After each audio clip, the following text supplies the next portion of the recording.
এভারকেয়ার হাসপাতাল থেকে বের হলেন বিএনপির ভারপ্রাপ্ত চেয়ারম্যান তারেক রহমান।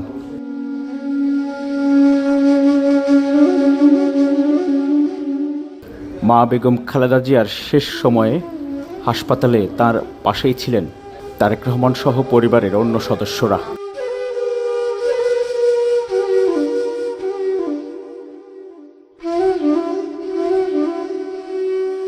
সোমবার রাতে বেগম খালেদা জিয়ার অবস্থার অবনতি হলে তারেক রহমান সহ পরিবারের সদস্যরা হাসপাতালে ছুটে যান।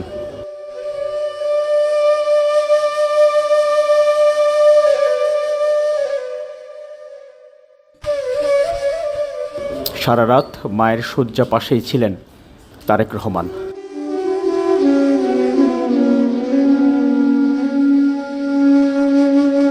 মায়ের শেষ সময়ে হাসপাতালে তার পাশেই ছিলেন সন্তান তারেক রহমান।